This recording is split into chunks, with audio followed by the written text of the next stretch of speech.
Hi everyone, so ayan guys, for today's video, ito yung ganap ko ngayon. Thanks God at may client ulit ako or kasama na nagpa-service sa akin dito sa villa. So ayan, hindi lang ribbon kundi nagpaano din siya. Kasi ko muna yung camera. Hirap talaga maging vlogger guys.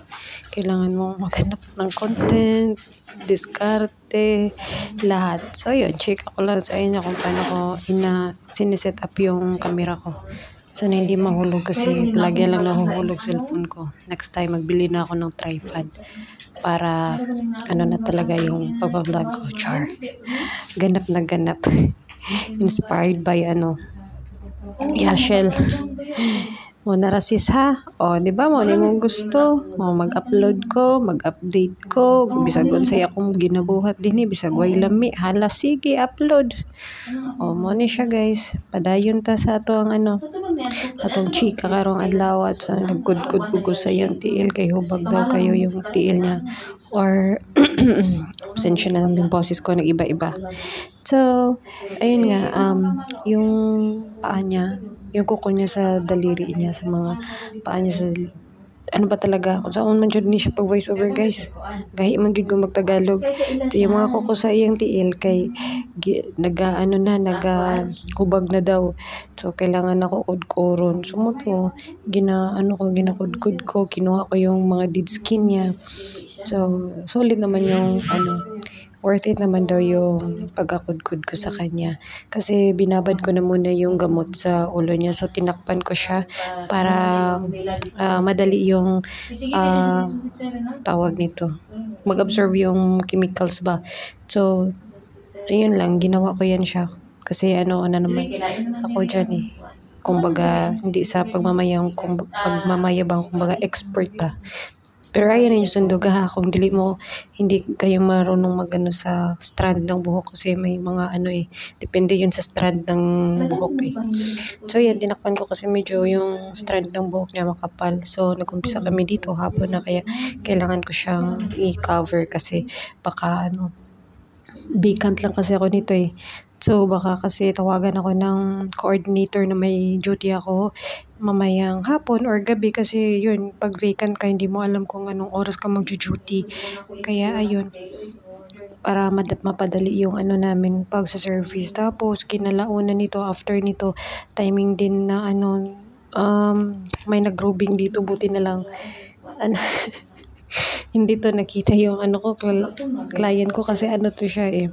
Kumbaga, sister company lang ng namin, company dito. Pero, ayun nga, iwas na rin sa mga sabi-sabi. Hindi naman maiiwasan na baka may magsumbong, mainggit sa'yo, ganito, ganyan. Kasi nga, bawal daw to eh. Yun lang. So, wala akong magagawa kung isumbong nila ako. Hindi naman ako nagtatrabaho lang din naman ako. Sideline lang din naman to eh. Tsaka, wala eh. Kailangan kumita ng pera. Hindi rin naman to masama kung masama sa nila, tingin nila. O di, wala akong magagawa. And then, isumbong nila. Diba? Ganun lang.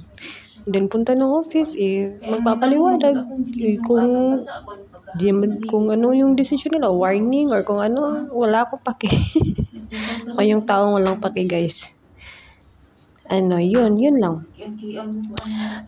Tsaka padayon lang sa buhay, manakudkud diri, kudkud dito, gribag pa service diri, basta kaya lang sa katawan ko, tsaka okay lang, okay yung katawan ko, wala akong dinaramdam, wala akong sakit. Tapos yun, ito na lang din yung pinagkakaabalahan ko habang wala akong client. Pero thankful din dahil I think for almost 1 week na nag-vacant ako. May ako, sideline, kahit kudkud lang, paa, tapos kamay, nung last time din nakita nyo na na-upload ko, may nagpa-puts pa sa akin. Ayun lang, thankful pa rin. Naghahanap talaga ng paraan si Lord. Hindi na talaga ako minapabayaan. Kahit papaano, may may nakikita ako, nakakatulong sa akin. Tsaka hindi naman ako nag-aano ng sa tawag ano nang aapak ng iba. So nasa sa kanila na yun. Kung anong tingin nila, 'di ba? As long as wala kang ginagawang masama sa kanila. Tsaka patient lang. Yun lang yung ano dito. Buti naman hindi pa sa ngayon kaya aware na lang muna ako sa pagsa-sideline ko. So yan lang guys, yan lang yung mai-share ko sa inyo. Tsaka ikakat ko na muna to kasi parang mahaba yata yung pagkukudkod ko dito.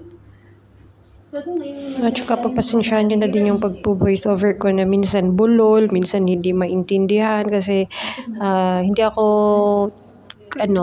expert, kumbaga hindi ako magaling sa pag-explanation. Yun lang. Tadaan! Fast forward after 4 hours, ayan na yung result ng ribbon ko guys. Ayan. So at this point, ipapakita ko muna sa inyo yung nag-duty ako, nag-service yata ako dito ng 1 day service lang. Ayan, patunganga lang ako dun. So ayan guys, itong video na to, matagal na pala to. I think ngayon lang tong taon na to, January yata. Before ako na-end sa client ko before. Tsaka mahilig kasi sila dati na mag-check-in sa hotel. Kaya ayun, lagi kaming nasasama. Beautiful morning. Ayan, so maganda yung view ng hotel na to. So, what a nice view. Nagbi-video ako pero hindi ko ina-upload kasi nga dati hindi ko na naisipan na mag-update dito sa YouTube. Kinikip ko lang as a memories. Kaya ngayon, i-share ko na sa inyo. So yun, kami dito. Nag-check-in sila sa hotel na to. Sheraton Hotel dito sa Doha, Qatar. Kasi lang tinamad talaga ako. Na to, pag nasa taas ka makikita yung katawan ko parang yung city center. Puyat. Yung mga building na yun yung city center. Yan yung sa likod niyan, yung dagat, tsaka pool ng papel na chinikita ng client ko before. So gusto ko lang i-share sa inyo guys kasi nga para makita nyo din. So yan, ano ba yung pinagdadaldal ko dito? So yan, nakalimutan ko na. Basta gusto ko lang i-share sa inyo yung yung palibot niya. Paligid niya pala. Bagong gising ako niyan guys. So ayun. So ayun yung baba ng hotel, yung ground floor. So galing pala kami niyan naggahan ng kasama ko sa bahay niya. Tapos ayun, pinakita ko lang sa inyo din yung loob ng hotel, yung baba sa ground floor. Tapos yan naman yung elevator.